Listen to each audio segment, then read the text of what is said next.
ಇನ್ನು ಬಳ್ಳಾರಿಯ ಐತಿಹಾಸಿಕ ಶ್ರೀ ಕನಕದುರ್ಗಮ್ಮ ದೇವಸ್ಥಾನಕ್ಕೆ ಕೂಡ ಭಕ್ತ ಸಾಗರವೇ ಹರಿದು ಬರ್ತಾ ಇದೆ.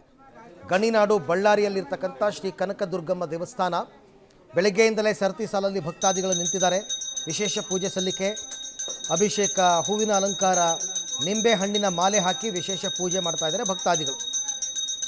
ಆಂಧ್ರ, ಮಹಾರಾಷ್ಟ್ರ ಸೇರಿದಂತೆ ಬೇರೆ ಬೇರೆ ರಾಜ್ಯಗಳಿಂದ ಜಿಲ್ಲೆಗಳಿಂದ ಜನ ಬಂದಿದ್ದಾರೆ.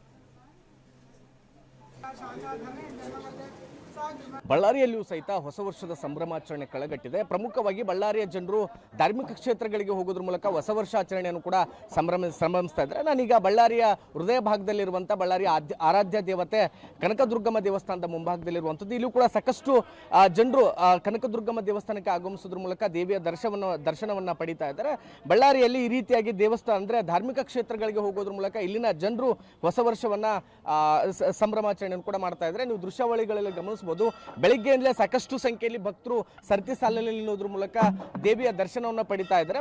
ಬೇರೆ ಬೇರೆ ಭಾಗಗಳಲ್ಲಿ ಒಂದಿಷ್ಟು ಐತಿಹಾಸಿಕ ಕ್ಷೇತ್ರಗಳಿಗೆ ಹೋಗ್ತಕ್ಕಂಥದ್ದು ಸಾಮಾನ್ಯ ರೂಢಿಗತವಾಗಿರುವಂಥದ್ದು ಈ ಸಂದರ್ಭದಲ್ಲಿ. ಅದೇ ರೀತಿಯಾಗಿ ಬಳ್ಳಾರಿಯಲ್ಲಿಯೂ ಸಹಿತ ಬಳ್ಳಾರಿಯ ಜನರು ದುರ್ಗಾದೇವಿ ದೇವಸ್ಥಾನಕ್ಕೆ ಆಗಮಿಸೋದ್ರ ಮೂಲಕ ಇಲ್ಲಿ ವಿಶೇಷವಾಗಿ ದೇವಿಯ ಆಶೀರ್ವಾದವನ್ನು ಪಡ್ಕೊಂಡು ಕೃಪೆಗೂ ಕೂಡ ಪಾತ್ರ ಆಗ್ತಿದ್ದಾರೆ. ಇಲ್ಲಿ ಅಂದ್ರೆ ಮೋಜು ಮಸ್ತಿ ಮಾಡಲಿಕ್ಕೆ ಯಾವುದೇ ಸ್ಥಳಗಳಿಲ್ಲ. ಹೀಗಾಗಿ ಸಾಮಾನ್ಯವಾಗಿ ಪ್ರತಿ ವರ್ಷನೂ ಸಹಿತ ಬಳ್ಳಾರಿಯ ಜನರು ಈ ರೀತಿಯ ಧಾರ್ಮಿಕ ಕ್ಷೇತ್ರಗಳಿಗೆ ಹೋಗ್ತಾರೆ. ಅದರಲ್ಲೂ ವಿಶೇಷವಾಗಿ ಬಳ್ಳಾರಿಯ ಅಧಿದೇವತೆ ಕನಕದುರ್ಗಮ್ಮ ದೇವಸ್ಥಾನಕ್ಕೆ ಆಗಮಿಸೋದ್ರ ಮೂಲಕ ಇಲ್ಲಿ ದೇವಿಯ ದರ್ಶನವನ್ನು ಪಡೆಯೋದ್ರ ಮೂಲಕ ದೇವಿಯ ಕೃಪೆಗೂ ಕೂಡ ಪಾತ್ರ ಆಗ್ತಾ ಇದ್ದಾರೆ. ಸಾಕಷ್ಟು ಸಂಖ್ಯೆಯಲ್ಲಿ ಭಕ್ತರು ಬೆಳಿಗ್ಗೆಯಿಂದಲೇ ಇಲ್ಲಿ ಸರತಿ ಸಾಲಲ್ಲಿ ನಿಲ್ಲೋದ್ರ ಮೂಲಕ ಕನಕದುರ್ಗಮ್ಮ ದೇವಿಯ ದರ್ಶನವನ್ನು ಪಡೆಯಲಿಕ್ಕೆ ಮುಂದಾಗಿದ್ದಾರೆ. ಕ್ಯಾಮರಾಮನ್ ಚೇತನ್ ಕುಮಾರ್ ಜೊತೆ Amareesh L Kohminal, public TV, Ballari.